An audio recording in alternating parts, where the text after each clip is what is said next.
¿Qué tal? Hola, sean todos bienvenidos. Yo soy el profesor Gilberto Pérez Argüelles y recuerden que aquí en este canal todos aprendemos en menos de 15 minutos.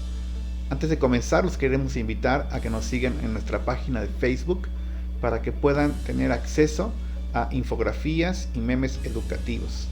Para la sesión del día de hoy tenemos preparado el video que tiene como título Movimiento Zapatista de Chiapas en 1994.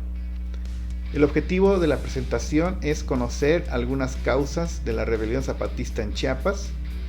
Además, pretendemos identificar los principales eventos de este movimiento armado. Y al final de este video vamos a exponer 3 consecuencias de este movimiento social.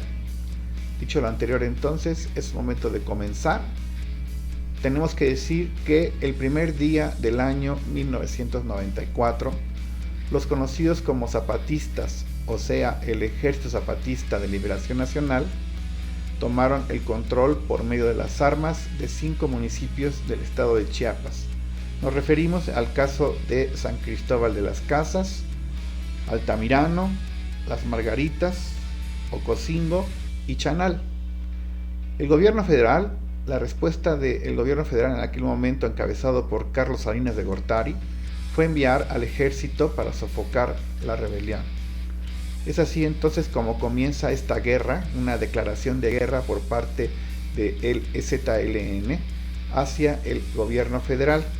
Las demandas que exigían en aquel momento eran trabajo, tierra, techo, alimentación, salud, educación, independencia, libertad, democracia, justicia y paz. Veamos algunas causas de este movimiento armado de Chiapas en el año de 1994. Primero tendríamos que decir que sin tierras para los indígenas es una de las causas que generaron este movimiento. En Chiapas, por ejemplo, nunca llegó el reparto agrario y, por ejemplo, también podemos decir que en el año de 1971 va a existir un decreto presidencial donde se le va a ceder la mitad de la selva lacandona a esta etnia, a los lacandones. En ese momento se va a perjudicar a algunas de las etnias también del estado de Chiapas. Nos referimos a los pueblos tzetzales, tzotziles, tojolobal, chol, entre otros. La situación de este decreto presidencial está un poco extraña porque al final va a dar y ceder a los lacandones la mitad de la selva. El argumento del gobierno federal fue que al final se mantuviera y que no desapareciera esta etnia. Pero va a aparecer ahí la figura de una empresa conocida como Compañía Forestal Lacandona, donde van a firmar un acuerdo con los lacandones, donde van a tener el derecho de que cada año se puedan extraer 35,000 metros cuadrados de madera, o sea, aproximadamente 10,000 árboles. Recordemos que esta zona en nuestro país, estamos observando una imagen, es muy rica en árboles, por ejemplo, de caoba. Entonces esa es una de las situaciones allí.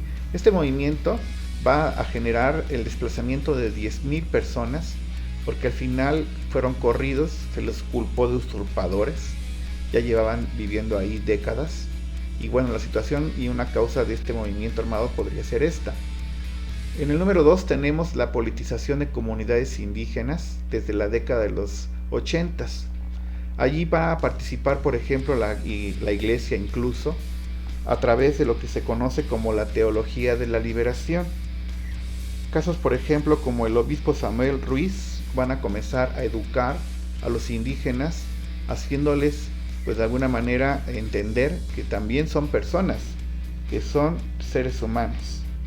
Además podríamos añadir que existe una politización importante a partir de los 80s, en el caso por ejemplo de los líderes indígenas que comenzarán a entrar a algunos partidos políticos. Esta situación por supuesto es la búsqueda de solucionar problemas, en algunos casos problemas particulares, en algunos otros casos problemas comunitarios, pero sí existe una politización intensa porque algunos líderes indígenas comenzarán a involucrarse en partidos como el PRI, el PAN, el PRD, entre otros. Así entonces existe esta situación de una politización intensa en el caso del estado de Chiapas a partir de los 80s. En el número 3, otra causa podría ser el abandono de tierras. Los procesos de globalización económica obligaron a exportar y a importar alimentos. Muchos indígenas del estado de Chiapas se quedaron sin empleo. Podríamos citar la reforma al artículo 27, quiero decir.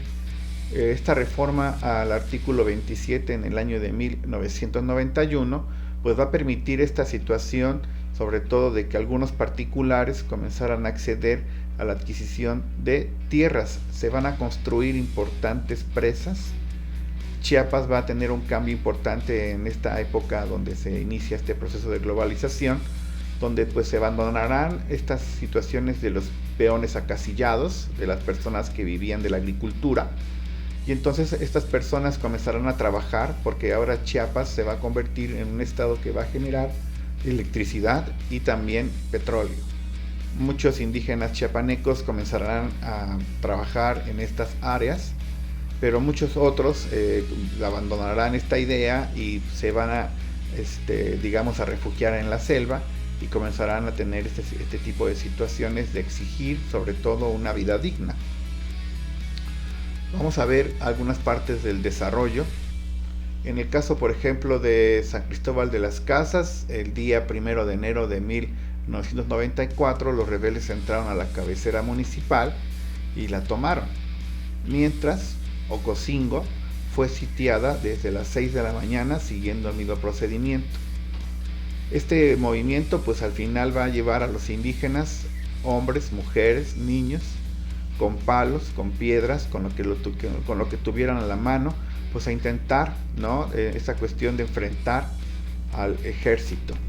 Y entonces ese sería uno de los eventos que podríamos citar, esta situación de la toma de los municipios en San Cristóbal de las Casas y el caso de Ocosingo. En los combates, el EZLN, que dijimos, el Ejército Zapatista de Liberación Nacional, toma como prisionero de guerra a un exgobernador de Chiapas. Estamos hablando del general Absalón Castellanos Domínguez.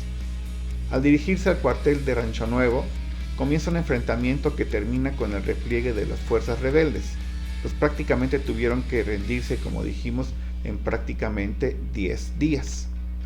Esta fue una de las acciones que más llamó la atención, la situación de tomar preso a el general Absalón Castellanos Domínguez. Incluso el EZLN pues le hizo un juicio.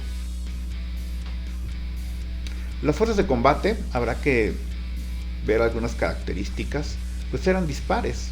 En el caso de los rebeldes zapatistas se dice que eran aproximadamente 3,000 elementos, y por parte del Ejército Federal estamos hablando entre 40 a 70,000 militares. El gobierno en sus propios documentos menciona 40,000. Las descripciones que se han tenido por parte de los zapatistas incluso hablan de 70,000 personas, 70,000 militares. Entonces ahí vemos una gran diferencia, sobre todo también la situación relacionada a las armas, por ejemplo, al tipo de armas que tenían estos dos ejércitos que se enfrentaron y que pues prácticamente en 10-11 días dejaron de enfrentarse, afortunadamente, yo diría. Y bueno, precisamente el día 12 de enero se van a establecer mesas de diálogo en San Andrés Larraínzar. Manuel Camacho Solís, entre otros, fueron enviados por Salinas, Carlos Salinas de Gortari, donde pues en principio de cuentas se van a lograr algunos acuerdos importantes. Se va a llegar al acuerdo, sobre todo, que los zapatistas van a aceptar este documento, estos digamos acuerdos de San Andrés Larraínzar. El problema es que pues se lograron acuerdos pero no se ejecutaron. Ahí vemos alguna foto, esta foto que estamos proyectando, pues estamos ahí observando el caso de Manuel Camacho Solís y el obispo Samuel Ruiz, personajes que fueron importantes en principio porque sí lograron que los zapatistas aceptaran estos acuerdos. Se trataba de la modificación de algunos artículos constitucionales, sobre todo para involucrar y respetar esta situación de las exigencias que estaban, digamos, de alguna manera planteadas en la mesa de diálogo. Los zapatistas se aceptan, pero el gobierno no respeta. Veamos algunas de las consecuencias de esta situación. Tenemos, por ejemplo, el nacimiento de la Comisión de Concordia y Pacificación, lo que se conoce como la COCOPA. En el año de 1995, una comisión legislativa bicameral, o sea, representantes de la Cámara de Diputados y de la Cámara de Senadores de México, pues va a estar encargada de ayudar en el proceso de diálogo. Ahí el problema es que la COCOPA ya va a hacer algunas modificaciones importantes a lo que se había acordado antes. En realidad aquí ya los zapatistas no van a aceptar, porque ellos estaban con la idea de que se tenía que ejecutar lo acordado en San Andrés Larráizar. El punto es que la COCOPA pues intentó entrar en diálogo con los zapatistas, pero estos no cedieron. Incluso la respuesta del gobierno, el gobierno en este caso de Ernesto Zedillo Ponce de León, fue una respuesta bastante violenta. En principio entonces hubo diálogo y después llegó la violencia por parte de Zedillo. Continuando con esta cuestión temporal, en el año del año 2001, nuevamente el EZLN dio oportunidad al gobierno, encabezado ya en ese momento por Vicente Fox, quien en campaña, lo recuerdo perfectamente, indicó que en 15 minutos, que era una situación muy sencilla y que en 15 minutos él iba a lograr solucionar esta situación indígena del estado de Chiapas. Al final se realizó una marcha, ¿no?, donde los zapatistas van a estar, marchando a través de 13 estados y van a llegar a la Ciudad de México. Y pues lamentablemente solamente fue pues una situación de política, porque realmente no se logró absolutamente nada. Estamos en este caso observando la imagen de la comandante Esther en un discurso bastante célebre, bastante importante en la Cámara de Diputados. Además, como consecuencia tenemos que el EZLN, o sea, el Ejército Zapatista de Liberación Nacional, anunció en el año de 2003 la creación de caracoles y Junta de Buen Gobierno. Se trata de mecanismos con los que se consolidó su autonomía y se suspende el diálogo. Pues ya después de varios años, estamos hablando prácticamente de 9-10 años, los zapatistas pues prácticamente rompen el diálogo con el gobierno. Ya no va a haber acuerdos, ya no va a haber reuniones, ¿verdad? Y pues a partir de ese momento comienza una vida autónoma donde hasta el día de hoy existe esta cuestión de juntas, ¿no?, digamos de juntas de buen gobierno, donde son los mismos zapatistas los que tienen esta cuestión de gobernarse a sí mismos. Son entonces zonas aisladas donde prácticamente el ejército no entra, donde la política no entra, y solamente existen zapatistas, donde, como dicen ellos, la rebeldía manda y el gobierno obedece. Y pues para terminar este video, podríamos decir ya prácticamente como conclusión, que el zapatismo no solo incidió en la vida interna del país, sino que también visibilizó y puso en la mesa de discusión la problemática de las comunidades indígenas incluso en el mundo, su exclusión de la vida política, económica y social. Al final me parece que uno de los puntos trascendentales de lo que acabamos de ver es que al final los zapatistas, aunque no lograron el triunfo, podríamos decirlo, una de las situaciones que sí lograron fue, en este caso, que muchos mexicanos nos diéramos cuenta que existen indígenas que han sido excluidos, que han sido discriminados de la vida política y económica de nuestro país. Ese es el punto que yo creo es importante. Llamó la atención de todo el mundo. Muchas personas incluso vinieron a nuestro país para apoyar a los zapatistas.